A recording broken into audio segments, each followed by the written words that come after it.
Hi guys, welcome back to my channel. So this vlog today, I just wanted to sit and talk to you about um, just giving you a little bit more detail about myself. What inspired this video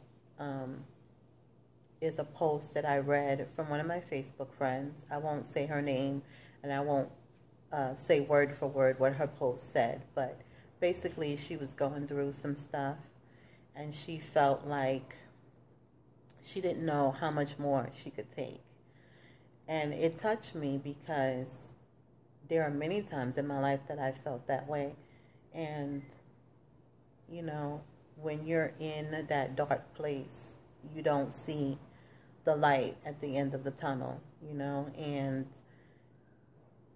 I commented and basically just told her to hold on and, hold tight to her faith, and that I would pray for her and she will get through it. And I don't really know what else I said, but, she thanked me and she just said, sometimes you just need to hear it. And she thanked me, and it was a good feeling, and that's really all I'm here for. I don't claim to be I don't claim to be the next Iyanla, and I can't fix anybody's life because my life is still a work in progress. But I just wanted to share stories, in hopes to maybe help someone else. So just to give you a little info about me, a little history. Like I think I said in my intro, I lost my mom when I was 16. I was almost 17. I am the youngest of six. And although they are much older than myself, they were all adults and, they had children of their own. I am a very independent person with a lot of pride, and I didn't want to feel like I was a burden to anyone. And also people were, and I'm sure they had the best intentions, but everyone was telling me what I needed to do, what I should do, and it was just too much. And so I isolated myself from everyone.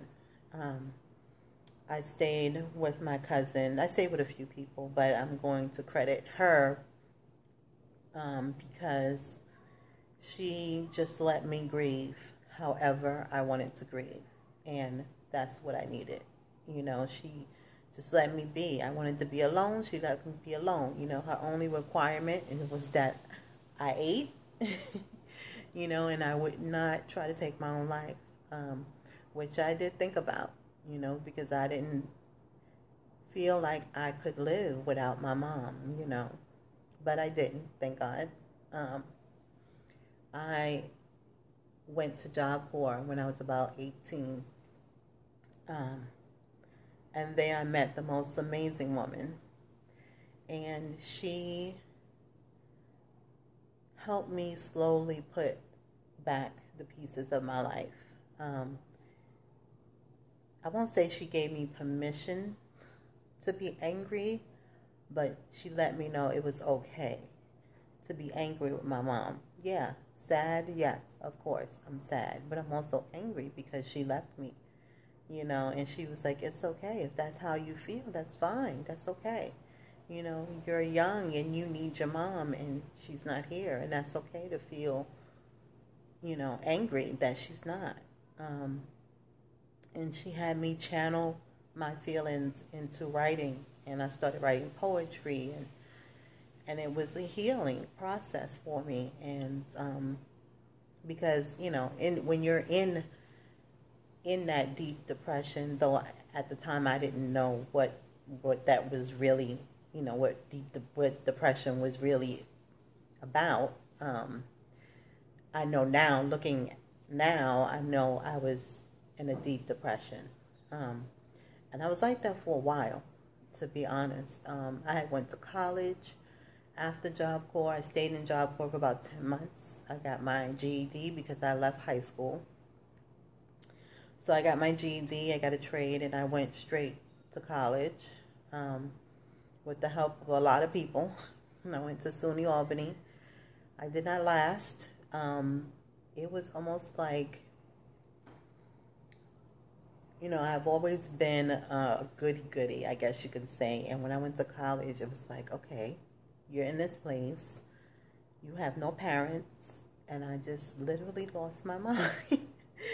I just partied and did my thing. And you know what? I have no regrets. I have nothing to show except pictures that I went to that college. But I have no regrets because it was an experience that I had, and I was happy to have it. And then at 22, I had my son. And when I had him, I went into labor. Well, I'm going to give you a whole labor story, but I went into the hospital on March 16th, and my son came March 17th at 12:12 midnight. He was born on the anniversary of my mom's death. And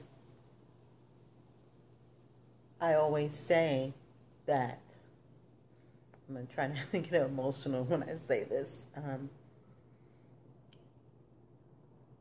When he was born is when I started to live, because I had something to live for. I had this little person to live for. And he literally saved me. And every day that I lived from that moment on was for him. And I was a single mom, and it was hard. I lived with my oldest sister until he was 2 months old. And then we moved to Brooklyn, to our own apartment. I had absolutely nothing. He had everything he needed. I slept on a hardwood floor for a month until I can afford a bed. And you know what? It was okay. I was happy. My baby was healthy. And I just did what I had to do to survive. About 4 years later, we moved to Queens. My son grew up in public housing, also known as the projects. I still live in the projects, in a different one, but I still live in the projects. I'm not ashamed to admit that. And it is what it is. We did what we had to do. I'll let him, if he wants to share his experience of growing up in the Queensbridge projects, he can tell you. But although I've been through so much, losing 2 brothers. One of my brothers was in his 30s when he, and I'm not going to go into too much detail because I want to respect them. But my youngest brother was assaulted, and he later passed due to his injuries. And my oldest brother was sick, though we didn't really know how sick he was. And so his death was very sudden. So, yeah, I experienced 3 really unexpected deaths. My mom, I didn't even say, but my mom died of complications from walking pneumonia. And she was in the hospital for a while, and honestly, I never thought that she would not come home. I guess, being 16, I never even crossed my mind that she would not come home. But, and there's a whole lot, I've been through. I've been through a breakup. I was with someone for almost 5 years. He was the man that I thought I was going to marry. And it was a really difficult time for me, It was a dark time, but I knew in the end that it was the right decision for me, that I was worth more than what I was receiving in this relationship. So, I had to let it go. And I was a better person because of it, And yeah, I've been single for 3 years, but I'm at a point in my life right now that I refuse to settle for anything less than I'm worth. And if it means that I'm going to be single for the rest of my life, then so be it. Because I know my worth, and there's no way that I'm going to settle for anything less just to have a man in my life. So, yeah, that's not going to happen. So, in saying all of that, like I said, I know when you are in that dark place and you feel like no one knows, the struggle, or no one knows what you're going through, and you feel like you can't get through another day. Whoever, whatever you believe in, hold tight to that faith, because you will get through it. Trust me when I tell you. I am here to tell you that you can get through it. Times are hard, life is hard, but it's all worth it in the end.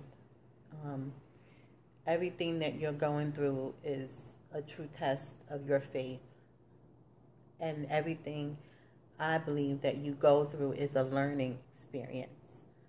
So hold on to that and know that there is light at the end of the tunnel, that there are people out there that understand what you're going through. Your struggles, everyone can relate, and that's all I wanted to share with you guys today. If you ever want to reach out, I'll leave my email down below, and feel free to hit me up. I don't have all the answers, definitely don't. But I'm here to listen if you guys want to reach out. So that's it. So with that said, I will say stay strong, keep your head up, and things will get better. And this too shall pass. Have a good one. Stay blessed.